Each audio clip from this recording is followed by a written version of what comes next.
प्रत्येक व्यक्तीमध्ये जसे पाची बोट आपले वेगळे आहे, तसं प्रत्येक पर्सनॅलिटी, प्रत्येक प्रकृती जी आहे ती वेगळी आहे. प्रत्येकामध्ये बुद्धिमत्ता वेगळ्या प्रकारची आहे. काहींना गणितीय बुद्धिमत्ता आहे, काहींना भाषिक बुद्धिमत्ता आहे, काही कलाप्रिय आहेत, काहींना पेंटिंग मध्ये आवडतं. असे विविध अशा प्रकारच्या बुद्धिमत्ता आहेत. याचाच अर्थ की no human is a waste. God does not create garbage. He creates humans, and humans are His chosen creations. तरी देखील आज मानव मंगळ ग्रहापर्यंत पोहोचलेला आहे. कदाचित उद्या सूर्यापर्यंत त्याची झेप जाईल.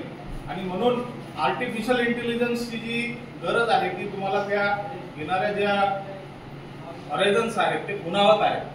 आज आपण चंद्रापर्यंत पोहोचलो, चंद्रयान 3 पर्यंत पोहोचलो. तिथे आपल्याला ज्या अडचणी आलेल्या आहेत किंवा मंगळ ग्रहापर्यंत आपण पोहोचलोय. प्रत्येक ठिकाणी मनुष्य पोहोचू शकत नाही.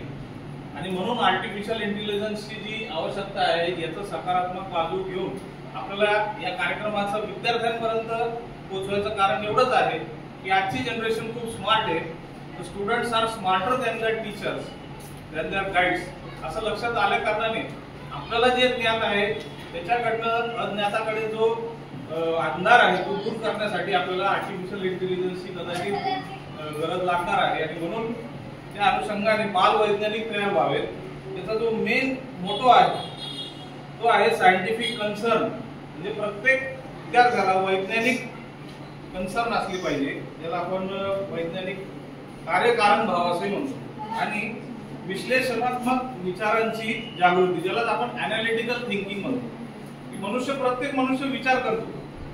म्हणजे अगदी पानावर डोळा पडलेला काही न करता येणार तुमचा माणूस विचार करतो.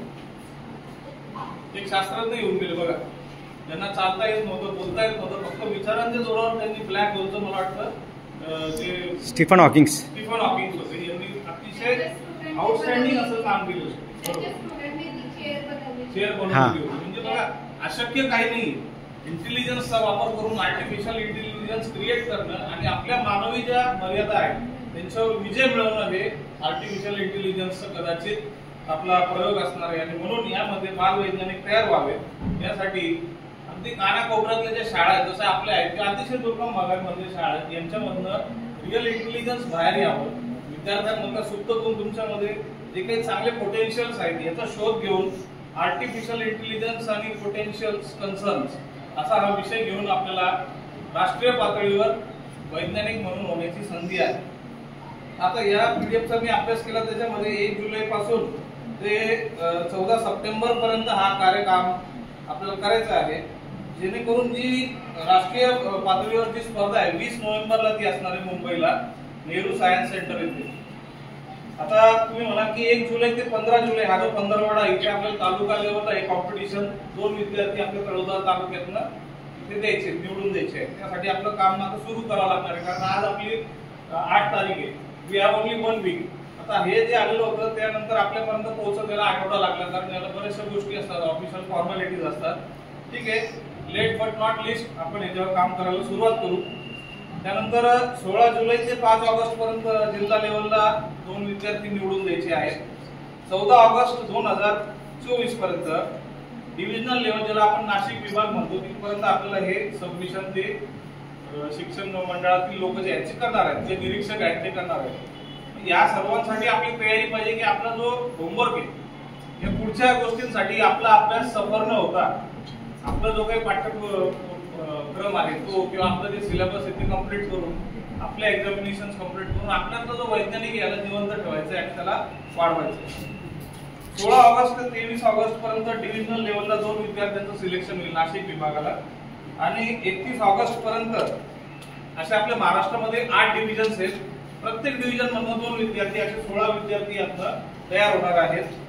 आणि त्याद्वारे ईमेलद्वारे त्यांना स्टेट लेवलला पोहोचवणार आहे त्यांचं जे सादरीकरण वगैरे आहे ते. आणि 14 सप्टेंबर पूर्वी स्टेट लेवल कॉम्पिटिशन घेऊन आपल्याला तो कार्यक्रम पूर्ण करून आपण कदाचित आपण स्टेट लेवल पर्यंत जरी गेलो तरी आपल्यासाठी मोठी अचिव्हमेंट राहील असं माझं म्हणणं आहे.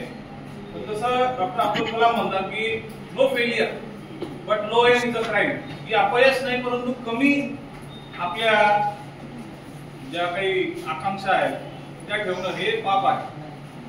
पाप पुण्याच्या या दुनियादारीमध्ये स्वतः आपण आपल्या कक्षा कमी करून घेणं, आपलं क्षेत्र आपण मर्यादित करणं हे पाप आहे. तर आपला ज्या आकांक्षा आहेत त्या कशा पाहिजे, आभाळापर्यंत पाहिजे. Sky is the limit. So if you have a vision to see the sky is the limit, then you can reach anywhere. आणि म्हणून त्यासाठी तुम्ही सगळं कार्यक्रम तुमच्या पालकांपर्यंत पोहोचवायचा आहे. सायन्सचे जे शिक्षक आहेत किंवा कम्प्युटरचे रिलेटेड जे आहेत, तुम्हाला इथे OHP ची लॅब आहे. जे काही शीट्स असतील, चार्ट्स असतील, हे तुम्ही तुमच्या लेवलला तयार करायचे आहेत. काही प्रेझेंटेशन प्रॅक्टिसेस आपण इथे पण घेऊ. सर्वात महत्त्वाचं स्टेज डेअरिंग. इथे येऊन आत्मविश्वासाने 6 मिनिटांमध्ये तुमचं सादरीकरण करणे, याच्यावर जास्तीत जास्त सराव आपल्याला करावा लागणार आहे. आणि तसं आम्ही संशोधन करतो, तसं आता मी एज्युकेशन मध्ये संशोधन करतो संशोधक म्हणून. आमचे सेमिनार्स असतात. इथं 10 तारखेला माझं सेमिनार आहे एज्युकेशनचं. तसं तुम्हालाही इथे ते सादर करायचं आहे.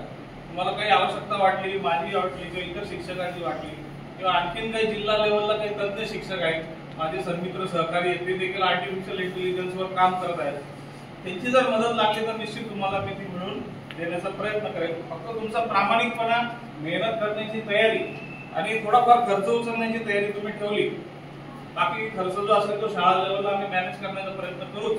पण आपल्याला पुढे जायचं आहे तर स्वयं खर्चाने आपण करायचं आहे. थोडंसं त्यामध्ये आपण लक्ष घालायचंय.